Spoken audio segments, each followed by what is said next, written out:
का चहेता बनूंगा, नेता नहीं बेटा बनूंगा। क्या कुछ बोलना चाहते हैं इसके लिए? ये बोलना चाहता हूँ कि मैं अभिनेता नहीं हूँ, मैं तुम्हारा बेटा हूँ और बेटा बन के मैंने काम किया हूँ। पहले आप लोग मुझे जानते हो, मैंने 15 साल से सोशल वर्कर हूँ। मैंने अंबानी से लड़ाई लड़ी, मैंने अल्लाह के बंदे हर हॉस्पिटल में इलाज कराया, जोमेटोज़ के बच्चों को इंसेंटिव दिलाया, मैंने हिंदू मुस्लिम जो करते थे उन लोग से लड़ाई की। देखिए, सिस्टम से लड़ना है, सिस्टम में चेंज लाना है, भ्रष्टाचारियों के खिलाफ लड़ना है तो सिस्टम में बैठना पड़ेगा। लोगों ने मुझे बिग बॉस में बहुत पसंद किया, बिग बॉस देखते थे, बहुत पसंद करते थे, लेकिन मैं ओरिजिनल बिग बॉस के घर में जाके आया हूँ, जहाँ पे सिस्टम समझ में आता है कि एक्चुअली सिस्टम है क्या। तो मुझे ऐसा लगा कि मुझे बाहर आके डर के बैठ जाने से अच्छा है, थोड़ी बहुत ज़िंदगी बची है तो लड़के मर जाते हैं। मुझे थ्रेटनिंग के फ़ोन भी आ रहे हैं कि तुम अपना फॉर्म वापस ले लो, बैठ जाओ, ऐसा वैसा। मैं लड़ाई लड़ने उतरा हूँ, मैं लोगों का भला करने उतरा हूँ और मुझे भला करना है। मैंने ये नेता रह के नहीं, मैंने इंसान रह के भी किया हूँ ये। एज एन एक्टर जब मैं था तो मैंने लड़ाइयाँ रोड पे उतर के लड़ी, आपको पता है। मीडिया वाले की लड़की को जो अंधेरी इसमें हॉस्पिटल में 4.5 लाख रुपयों के लिए उसको उसकी बेटी से मिलने नहीं दे रहे थे, उसको छोड़ रहे नहीं थे। आपको ये पता होगा, यूट्यूब पे है वो। सारे मीडिया वाले मुझे फ़ोन किए, मैंने जाके वो लड़की के लिए लड़ाई लड़ी, मुझ पे पुलिस केस हुआ, मैं जेल भी गया, लेकिन मैं 4.5 लाख रुपए भर के उसको लेके आया। वो मेरी बहन, उसकी बच्ची, दोनों मेरे लिए दुआएं करते हैं। सर, मैं सिस्टम में आऊँगा तो कुछ कर पाऊँगा और मैं चाहता हूँ कि लोग मेरा साथ दें। मैं एक यंग और हेल्दी नेता हूँ जो लड़ाई लड़ेगा, ग्राउंड पे उतर के लड़ेगा और घर घर जाके सबको समझाएगा कि हमें किस चीज़ की ज़रूरत है। अभी हमें मंदिर मस्जिद ये चीज़ों की ज़रूरत नहीं, अभी हमें स्कूल की ज़रूरत है। बच्चे पढ़ेंगे तो उन्हें समझ में आएगा। कौन से घर के अंदर ऐसा है कि आप देखिए, मुझे बहुत सारे हिंदू मिलते हैं, उन्होंने गीता नहीं पढ़ी, बहुत सारे मुसलमान मिलते हैं जिन्होंने कुरान नहीं पढ़ा। तो एक्चुअली में लोगों को धर्म क्या है वो पता ही नहीं है। जब तुम पढ़ोगे तो पता चलेगा कि कोई गीता ये नहीं कहती कि तुम मुसलमानों को मार दो, कोई कुरान में ये नहीं लिखा, कुरान के अंदर ये लिखा ही नहीं है कि आप हिंदुओं को मार दो या मंदिर तोड़ दो। ये इंसानों की बनाई हुई चीज़ है। इसको धर्म पे ठोक के लोग राजनीति खेल रहे हैं। तो आप तोड़ने की राजनीति बंद कर दो, जोड़ने की करो। आप अगर जोड़ दे हिंदू मुसलमान सिख ईसाई को तो भारत देश कहाँ पहुँच सकता है। सर, मैं ये जानना चाहता हूँ, आप जब चुनाव में उतर रहे हैं, आप लोकप्रिय हैं, सोशल वर्क करते हैं, लोग आपको जानते हैं, बहुत अच्छी पहचान है। सीधे सीधे बीजेपी, अगर बीजेपी के सामने लड़ रहे हैं और बीजेपी के सामने जब भी कोई लड़ता है तो या तो जेल जाता है या पर कोई केस बनता है। क्या इससे आप डरे हुए हैं या फिर आप इसके लिए तैयार खड़े हैं? कहीं ना कहीं बीजेपी ने मेरा डर निकाल दिया है। मैं थैंक यू बोलना चाहूँगा उनसे कि देखिए, मेरे पे 9-10 झूठे मुकदमे हैं जिसके कोई हाथ पैर ही नहीं है। उसके बाद मैं जेल भी गया, मैंने सहा भी, मेरी फैमिली ने भी सहा। क्या अपने राइट्स के लिए आवाज़ उठाना ये गलत है? ये संविधान में मेरा हक है कि मुझे जो सही नहीं लगता मैं वो बोल सकता हूँ। क्या मेरे बोलने से आपको इतना फर्क पड़ रहा है कि आप मुझे जेल में डाल दे रहे हो? मैं बोलता रहूँगा, मैं फिर आ गया हूँ, मैं फिर बोलूँगा, मैं फिर लड़ूंगा, मैं लड़ता रहूँगा। कम से कम मुझे शर्म तो नहीं आएगी कि मैं सोने जाऊँगा कि यार एजाज, देश में तेरी बहनों का बलात्कार हो रहा था, देश में लोग हिंदू मुसलमान कर रहे थे, देश में पढ़े लिखे MBA किए हुए बच्चे जोमेटोज में जाके वेटर बन के खाना दे रहे हैं। उनके माँ बाप उनको बचपन से अपनी ज़िंदगी सेक्रीफाइस कर दी, अपना खून पसीने का पूरा कमाई निकाला, उसको पढ़ाया। अब वो पढ़ के उस लायक है कि वो कई बड़ी जगह नौकरी कर सके, उसको नौकरी नहीं है, वो जोमेटोज में अपने माँ बाप के सामने खाना लेके देने जा रहा है। उस माँ बाप के दिल पे क्या बीतती है ना, मैं जानता हूँ। मैं भी एक बाप हूँ। अपनी ज़िंदगी की सारी कमाई लगा के उसने अपने बच्चे को पढ़ाया, और उसके बाद अगर वो जोमेटोज में जाके खाना दे रहा है ना, वही जोमेटोज वाला इनसे काम करा के इनका इंसेंटिव भी नहीं दे रहा था, मैंने लड़ाई लड़के उनका इंसेंटिव दिलाया। 5,000 बच्चे, वो 5,000 आदमी बोले भाई तुमको ही वोट करेंगे। अभी इन लोग ये बोलेंगे एजाज खान या तो किसी को जिताने आया है या किसी को हराने आया है। मैं खुद यहाँ पे लड़के जीतने आया हूँ, ना मैं किसी को हराने आया हूँ, ना मैं किसी को जिताने आया हूँ। 3 चरण के ऑलरेडी चुनाव हो चुके हैं, तो आपने ये पहले से प्लान बना के रखा हुआ था या सडनली 2-4 दिन में? अरे यार, मैंने प्लान बना के MLA का इलेक्शन लड़ा, तो इन लोग को लगा यार इसको अंधेरी से आके वहाँ पे 3,500 वोट मिल गए, निर्दलीय लड़के, जहाँ पे इसको इतनी सारी, ना मुझे पुलिस परमिशन दी। अभी आप लोग देख लेना, ना मुझे पुलिस परमिशन देंगे, और मुझे कई चीज़ों में परेशानी आएगी कि कल आ जाओ वहाँ पे, आज ये है, परसों वो है। उसके बावजूद मैं 3,500 वोट लिया था MLA इलेक्शन में। अब मैं मेहनत करूँगा, क्योंकि इन्होंने मेरे 26 महीने तो ऐसे ही ख़राब कर दिए। 26 महीना मेरे को यूनिवर्सिटी में भेज दिए, दुनिया की सबसे ख़तरनाक जेल, जहाँ पे 600 की कैपेसिटी में 4,000 4,500 लोगों को रखा जाता है। खाना मतलब जानवर नहीं खाए, सोना एक के ऊपर एक आदमी सोता है। तो ये सब चीज़ें मैं देख के आया हूँ, तो अब मुझे डर नहीं लगता। अब मुझे डर नहीं लगता किसी चीज़ से, पहले भी नहीं लगता था, लेकिन अब तो बिल्कुल नहीं लगता। सिवाय मेरे अल्लाह के, मुझे उसको जवाब देना है। और उन्होंने मुझे अंदर से ऐसा फीलिंग दिलवाया है कि अभी छोटी मोटी ज़िंदगी बची है, कुछ अच्छा कर ले, जैसा तू करता था वैसा कर। सेहत है, तंदुरुस्ती है, करूँगा। इसलिए डंबल ले आऊँ कि डंबल निशानी कि एक तो डंबल उठाने के लिए पहले तो दिमाग और ताकत चाहिए, और उसके बाद तुम्हारे शरीर में वो जान चाहिए, वो ईमान चाहिए कि तुम उसको उठा सको, उसकी जिम्मेदारी उठा सको, और वो तुम्हें सेहत देगा। तो भ्रष्टाचारी जो चोर है, जो लोगों को लूटते हैं, जो गरीबों का खून चूसते हैं, जो गरीबों के नाम पे अपनी रोटी सेकते हैं, उन लोगों के लिए मैं बना के आया हूँ, ताकि 100 लोग आ जाए तो मैं उनसे लड़ सकूं और इनके लिए इंसाफ मान सकूं। क्योंकि अब मैं जिस रास्ते पे हूँ वहाँ पे मुझे डराया जाएगा, धमकाया जाएगा, मुझे रोका जाएगा, मेरी फैमिली को परेशान किया जाएगा, मुझे बदनाम किया जाएगा। अब और क्या बदनाम करोगे मुझे? एजाज भाई, हमेशा आप सच बोलते हो, और आपके एक डायलॉग भी है कि हमने सच बोला तो हमें जहर पिला दिया गया। तो आप सच बोलते हैं, थोड़ा तरीका अलग है आपका बात करने का।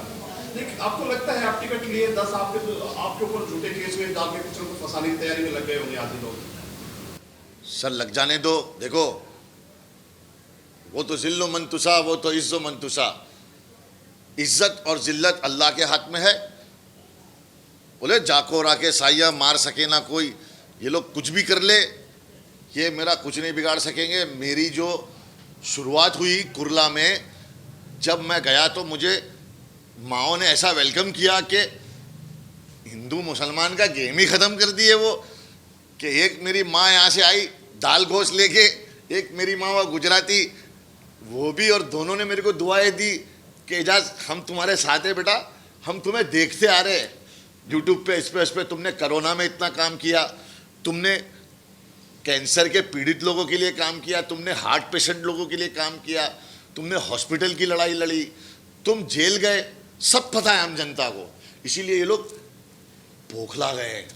अब ये लोग अंदर अंदर नीचे से मेरा नाम खराब करने की कोशिश करेंगे। देखो, नाम तुम्हें खुद कमाना पड़ता है, बदनाम तुम्हें ये लोग कर देंगे। इनके पास पूरी टीम है। कि आपकी स्थिति केजरीवाल जैसी कर दी है? भाई अभी फिलहाल मेरी स्थिति केजरीवाल से अच्छी है यार। फिलहाल तो अच्छी है, उनको तो खैर अच्छे नेता है वो। और देखिए ये वैसा ही है, जेल भरो आंदोलन। अगर आप उनके साथ नहीं हो, आप उनके खिलाफ हो, तो हम 26 महीना काट के आए केजरीवाल जी, हम मजे ले चुके ये चीज़ के। हम ले चुके। चाहते हैं उत्तर मध्य मुंबई, मतलब वही क्यों, और उसका क्या विशेष, कोई जो लड़ता है उनके कुछ मुद्दे होते हैं, आपके मुद्दे क्या होंगे और विशेष? तैयारी क्या की है आपने, क्योंकि बड़ा क्षेत्र है, वक्त का मैं तो सर मेरे साथ जो है वो एक्सपीरियंस लोग जुड़े हुए हैं, मेरे जो भाई लोग हैं। जो कुरला में मेरा एक बच्चा है सैफ, जो मेरा छोटा भाई है, वो रोज़ 2000 बच्चों को खाना खिलाता है। और वो मेरे अल्लाह के बंदे एनजीओ से ट्रेन होके मेरे साथ में है वो। और मेरे साथ ऐसे कई लोग हैं जो ऑलरेडी सोशल वर्कर है, जो ग्राउंड लेवल पे काम करते हैं, और जिनको ये पता है कि एजाज भाई गली गली जाके लोगों को समझा लेंगे कि मैं करना क्या चाहता हूँ। देखिए महाराष्ट्र का मुद्दा, छोटी जो ये जगह है ना, वहाँ पे क्या है, पढ़ाई, बिजली, पानी। आप टॉयलेट देख लोगे ना इन लोग के, गरीब लोगों के, तो आप बोलोगे ये क्या। ये मुझे तब समझ में आया जब मैं जेल गया। जब मैं जेल में 3 टॉयलेट में 300 लोग जाते थे, तब मुझे समझ में आया कि ये गंदगी, ये बास, इसके लिए कुछ करना चाहिए। कौन जा रहा है, कौन नेता नहीं जा रहा है। अब मेरे में इतना कूदा है कि मैं वो टॉयलेट के अंदर टॉयलेट करके उनका दर्द समझ सकता हूँ कि जब 50 लोग खड़े लाइन में और 3 टॉयलेट है तो कैसा फील होता है। मेरी लड़ाई थोड़ी लंबी है। मुझे देखो, बिल्डिंगों में रहने वालों को कोई प्रॉब्लम नहीं है भाई। ये आंसू, ये जज्बात तुम बेचते हो, गरीबों के हालात तुम बेचते हो। भाई पिसता गरीब आदमी है, चाहे वो हिंदू हो मुसलमान हो, पिसना उसको ही है। ये जो बिल्डिंग में रहते हैं ये सब लोग तो मजे ले रहे हैं, उनको कौन सी लाइट की प्रॉब्लम है भाई। लाइट गई तो जनरेटर आ जाएगा। आप स्टालिन की जिंदगी जी कर ऊपर आए, आपने हर चीज देखी है, तो अगर आप जीत जाते हैं, देखिए पहले तो मैं महिलाओं की सुरक्षा, एजुकेशन, और ये जो गरीबों के जो ये पानी के मसले हैं, ये घरों के मसले हैं, जो बिल्डर्स इनको बेवकूफ़ बना देते हैं, इनकी साइंस लेके एसआरए में इनके घर छीन लेते हैं, इनको अंधेरी से कुरला से पहुंचा देते हैं, कुरला से सीधा पहुंच जाते हैं ये मुमरा, ये साकीनाका से सीधा पहुंच जाते हैं कहीं और। मेरे को ये लड़ाई लड़नी है जिसमें बहुत सारे माफियाज और बिल्डर्स मिलके ये काम करते हैं, गरीबों के घर छीन लेते हैं और उन गरीबों को पता नहीं कहाँ पहुंचा देते हैं। उस लड़ाई में कोई भी नेता नहीं उतरता कभी। आप मुझे एक नेता बता दीजिए वो लड़ाई में वो नेता हो, क्योंकि बिल्डर और माफियाज ये दोनों मिलके लैंड गरीबों का ले लेते हैं, जो सालों से वहाँ रहते हैं उनका, और उसके बाद कोई उनके लिए लड़ने वाला नहीं है। वो लड़ाई मुझे लड़नी है। आप अपना आप किसको मान रहे हैं, एनडीए को अपनी चुनौती मान रहे हैं, इंडिया गठबंधन को? मैं अपने आप को ही अपनी चुनौती मानता हूँ। मेरे अंदर क्या कमियाँ हैं मैं उसको सही करके ये पूरे मेरी टीम के साथ मेहनत करूँगा। मैं देख ही नहीं रहा हूँ लोग कहाँ जा रहे, कौन से नारे लगा रहे, क्या कर रहे। अगर मैं उनको देखने बैठ जाऊँगा तो फिर मैं काम क्या करूँगा। उन लोग मुझे ज़रूर देख रहे हैं, ये समझ में आ रहा है मुझे। भाई किसी पार्टी ने ऑफर किया, आप निर्दलीय खड़े हुए हैं, किस पार्टी ने आपको ऑफर किया सामने से? किसी पार्टी से लड़ते तो और आसान हो जाता आपके लिए। हाँ, किसी पार्टी को? अरे पार्टी मुझे लेना नहीं चाहती पवन जी। देखिए पार्टी घोड़ों को रखना नहीं चाह रही, गधों को ही भगाना चाह रही है, और या तो फिर खच्चरों को भगा रही है। घोड़े उनको चाहिए नहीं, क्योंकि घोड़ा भागेगा और जॉकी ठीक नहीं है। घोड़ा भागा तो जॉकी गिर जाएगा। तो इसलिए अंधा राजा और काना सिपाही ऐसा हो गया है। देश को ये लोग क्या कर रहे हैं, देश के 4 पायों को पहले हिला रहे।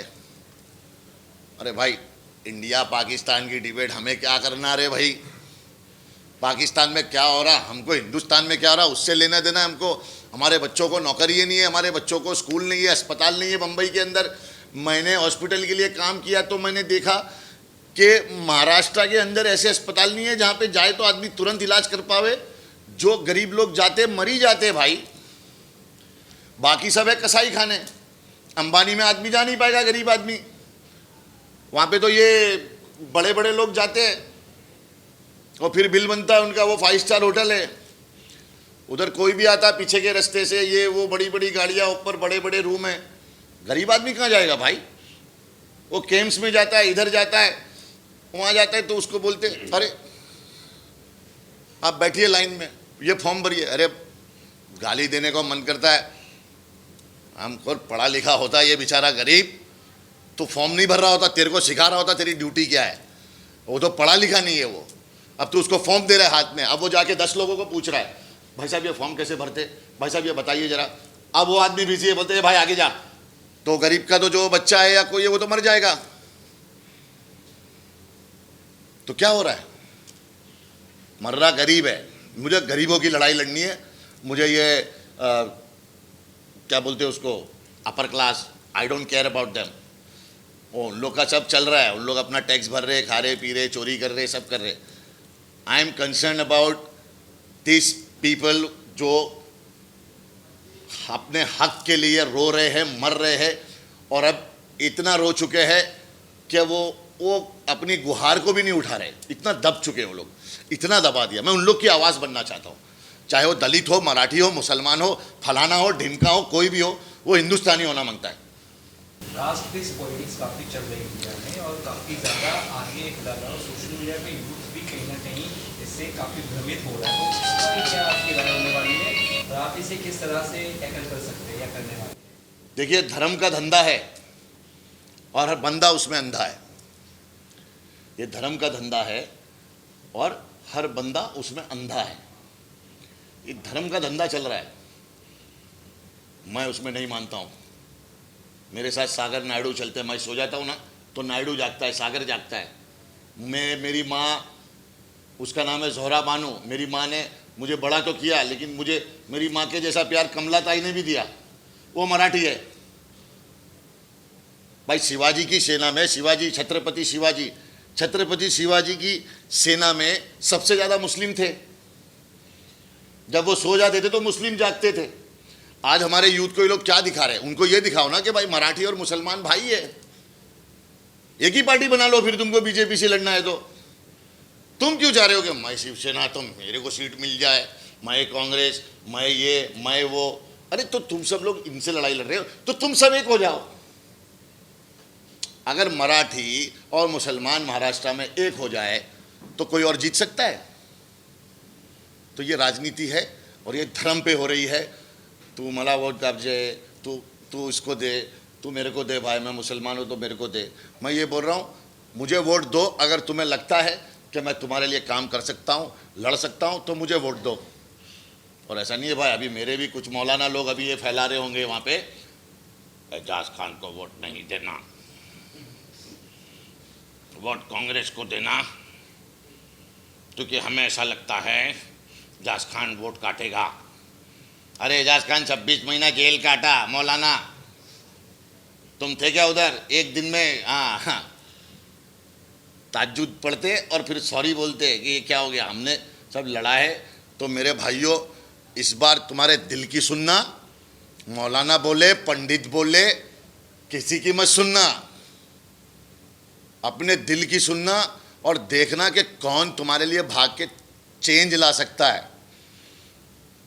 राष्ट्रवाद पे वोट मत देना, मजहब पे वोट मत देना मेरे भाई। धर्म के लिए मत जियो, देश के लिए जियो। धर्म के लिए मत खेलो, देश के लिए खेलो। धर्म के लिए वोट नहीं, देश के लिए वोट देना है। दो, आप लोग चाहोगे तो सब यंग नेता होंगे, कोई भी डायबिटीज, ये वो, कैंसर लॉन्सर वाले नेता नहीं होंगे। ये आपके हाथ में है। यंगिस्तान है हमारा हिंदुस्तान, क्या हो गया है? सर मेरे साइड से एक लास्ट सवाल ये है, पूछिए। लोकसभा का जो इलेक्शन होता है वो प्रधानमंत्री बनाता है और बीजेपी का और उनके सहयोगी का क्लियर है कि माननीय नरेंद्र जी को बनाना है। विपक्ष का भी क्लियर नहीं है। माननीय नरेंद्र मोदी जी का जो कार्यकाल था, क्या आपको पसंद नहीं आया, इसलिए आप चुनाव लड़ रहे हैं? क्या कुछ बोलना चाहते हैं? श्री माननीय नरेंद्र दामोदर दास मोदी, वो बोल रहे थे, मंगलसूत्र पे कोई बात बोल रहे थे हमारे प्रधानमंत्री जी, और मंगलसूत्र क्या आपको लगता नहीं है कोविड वैक्सीन से जितनी औरतों के पति मर गए उनका मंगलसूत्र नहीं है? क्या आपको लगता नहीं है जितने किसानों ने फांसी लगा ली, आत्महत्या कर ली, क्या उन लोगों का मंगलसूत्र नहीं है उनकी बहू बेटियों का? क्या जितने जवान देश के लिए बॉर्डर पे शहीद होते हैं उनकी बीवियों का, उनकी बच्चियों का मंगलसूत्र नहीं है? देखिए, किसान और जवान देश के रीढ़ की हड्डी है। क्या आपको लगता है मोदी जी ये दोनों हड्डियों को संभाल रहे? मोदी जी किसको संभाल रहे? जो भी बड़े बड़े चोर है इस देश के वो बीजेपी में तुम्हें मिल जाएंगे। जो बड़े बड़े रेपिस्ट है इस देश के वो तुम्हें बीजेपी में मिल जाएंगे। अब तो ये हो गया है कि ऐसा है कि किसी ने अगर 10-12 हज़ार, 15 हज़ार, 1 लाख करोड़ का घपला किया है तो मत कहो उसे टिकट मिल जाएगी बीजेपी में। और अब वर्षा गायकवाड़ जी भी, मुझे एक चीज़ उनकी बुरी लगी कि उनकी रैली में उन्होंने, वो सेक्युलर है, कांग्रेस पार्टी तो सेक्युलर है, चलो कहती है मुसलमानों के हमदर्द है, समझ में आता है, वो भी आपका वोट बैंक ही है मुसलमान, नहीं तो आप मुसलमान को सीट दे देते, किसी एमपी मुसलमान को खड़ा करते, लेकिन वो आप वोट बैंक ही है, वो आपका खेल है। तो आप अपनी रैली में जय श्री राम के नारे लगवा रहे थे। ये सेक्युलरिज्म नहीं हुआ तो फिर आप खुल के जो है वैसे वोट मांगिए, ऐसे चल के वोट मत मांगिए। तो धर्म के नाम पे राजनीति करना बंद कर दीजिए। देश के लिए कुछ कर सकते तो आप इसमें आइए, वरना आप लोगों को कोई हक नहीं है। जस भाई, चुनावी एरिया अगर देखा जाए तो वो काफ़ी बड़ा है और दिन बहुत कम है, तो किस तरह से उसे कवर करने वाले हैं, लोगों तक कैसे पहुंचने वाले हैं, प्रचार किस तरह से करने वाले हैं और कौन कौन आपके साथ? अच्छा, एक बात बताओ, अगर मैं तुम्हें 26 महीना एक जगह पे बिठा दूं, उसके बाद बोलूं बाहर आ जा, तो तू थकेगा, रुकेगा? नहीं रुकता आदमी भाई। मैं अंदर इतना प्लान बना के आया हूं ना, 6 दिन आदमी एक जगह पे बैठ जाए तो उसको ऐसा निकालेगी ना तो ऐसा भागेगा। मालूम है, जानवर को गुफा में बंद कर देते, निकालते तो कैसा भागता है वो। अभी शेर को इन लोग ने गुफा में बंद कर दिया था, अब इन लोग खोले शेर को, शेर अभी खाली दहाड़ेगा। मैं कहाँ सोने वाला हूँ भाई, मेरे को तो ऐसे भी इंसोम्निया है, मालूम है। ये बीमारी शाहरुख खान और अमिताभ बच्चन को है, और हमारे प्रधानमंत्री नरेंद्र मोदी जी को भी है, और वॉइस मेरे को भी है तो अब तू समझ जा। अपनी कंपेनिंग में किसको बुलाना पसंद करते हैं आप? अगर आप कंपेनिंग करेंगे अभी, क्या अकेले करेंगे? ये बहुत बड़ा सवाल है। यार, मैं कैंपेनिंग में बिलीव नहीं करता हूँ कि आप ये स्टार को बुलाइए। ये मेरे सारे स्टार दोस्त हैं, सारे इन्फ्लुएंसर बच्चे मेरे दोस्त हैं। अब क्या मैं इनको बुला के अगर वोट मांगूंगा, मेरे को वोट दो, मेरे को वोट दो, तो मेरा खड़े रहने का मतलब ही क्या हुआ? मैं अपने लेवल पे मेहनत करके वोट लूँगा, बल पे बल अपना बल, इसलिए डम्बल लिया हूँ मैं। बल पे बल अपना बल इसलिए लिया मैंने डम्बल, समझे कि नहीं समझे?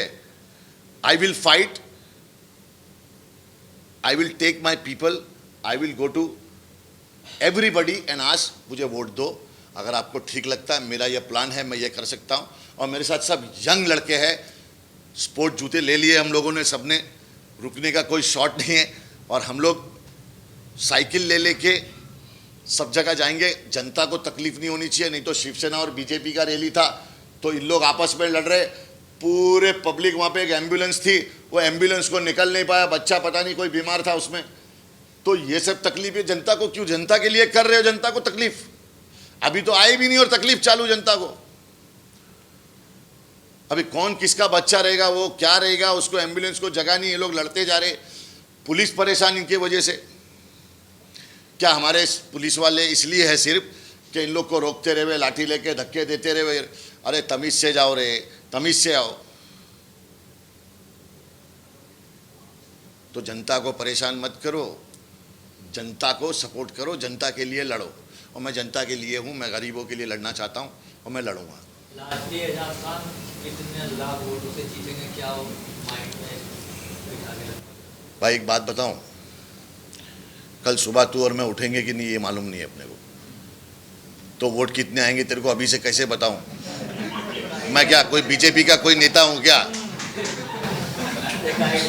सर, मेरा एक सवाल है, गरीब जनता की सबसे बड़ी परेशानी होती है महंगाई। अगर आप जीतते हैं तो उसके बारे में जनता को बता सकते हैं क्या करेंगे आप? भाई देखिए, महंगाई ऐसी है कि महंगाई जहाँ से पास होती है वहाँ पे मैं ऐसा मारते रह जाऊँगा, होगा नहीं कुछ। लेकिन मैं लड़ाई तो लड़ सकता हूँ, इनके लिए आवाज़ उठाऊँगा, असेंबली में बोलूँगा कि भाई क्या कर रहे हो।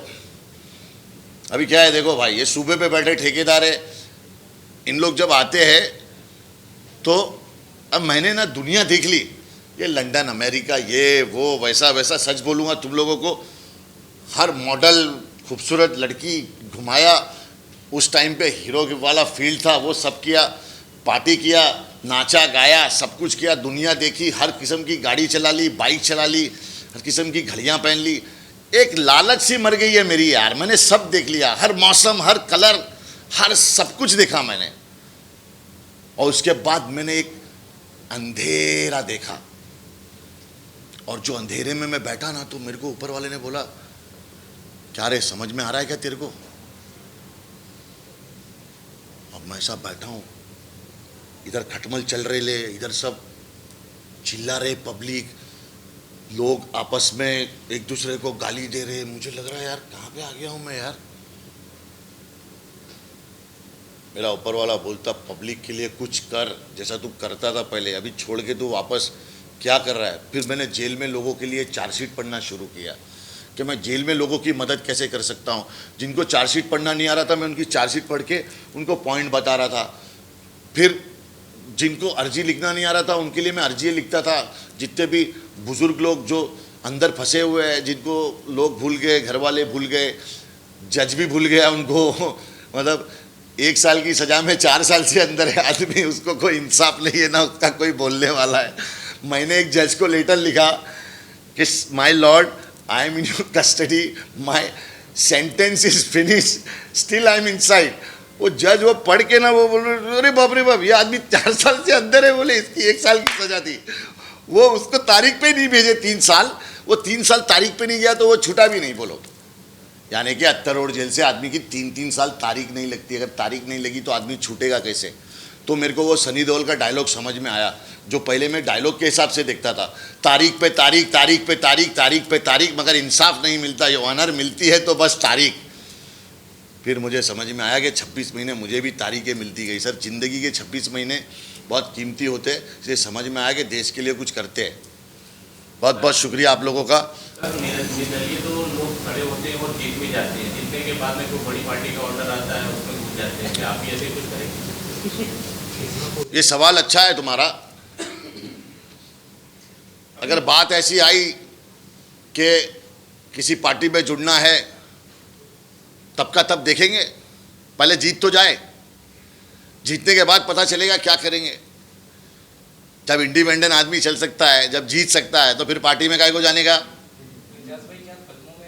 कैसी बात कर रहे हो जानू, खुद के बल पे जीत के, अरे बाकी इन लोग बोले हमारे पास आ जाओ, अरे चल रहे हैं।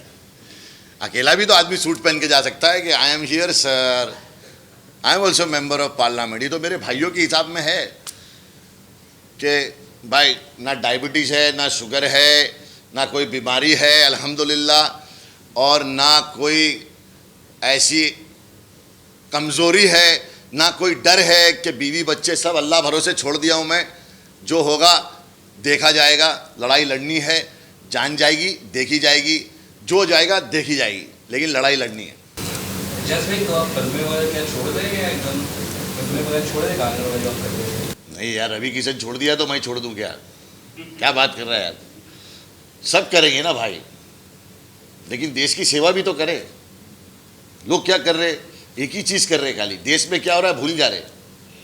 अरे कचरा ही तो है, फेंको ना, सुबह में वो उठा के जाएगा। लोगों की सोच ऐसी हो गई है, अरे हम लोग टैक्स भरते हैं ना, स्वच्छ भारत, विकास, विकास खाली दोस्त लोग ही मिल रहे हैं मेरे को, बाकी विकास हो रहा नहीं है किसी का। खाली दोस्त लोग मिल रहे कि ये विकास है, ये विकास बहल है, ये विकास शिंदे है, ये विकास, लेकिन विकास में है, हो ही नहीं रहा है, जैसे पवन चल ही नहीं रहा है। भाई ये डिसीजन जो आपका कैसे जहन में आया कि मतलब कुछ तो आपको एक बार हुआ कि नहीं करते यार, छोड़ो, क्योंकि आपको अबे तू आया तो था मेरे एमएलए इलेक्शन में, तू मेरे अल्लाह के बंदे में, तेरे से ज़्यादा मुझे कौन जानता है। वही तो कह रहा हूँ, तेरे को ऐसा आके यहाँ पे बोलना चाहिए कि एजाज खान क्या है भाई, मैंने इसकी लड़ाई देखा हूँ। हमने आपका स्ट्रगल से लेकर आज तक सब चीज कवर की है। बस बस वही बोल रहा हूँ मैं, तुमसे ज़्यादा मुझे कौन जानता है मिस्टर पवन। पवन को बढ़ाओ तो एक साथ में मीडिया पवन को स्टार प्रचारक रखेंगे आप? नहीं ये भाई मेरे को 5000 वोट कम आ जाएंगे अगर ये स्टार प्रचारक रहा। थैंक यू यार, चलो भाई बहुत काम है अब आप लोग के हाथ में।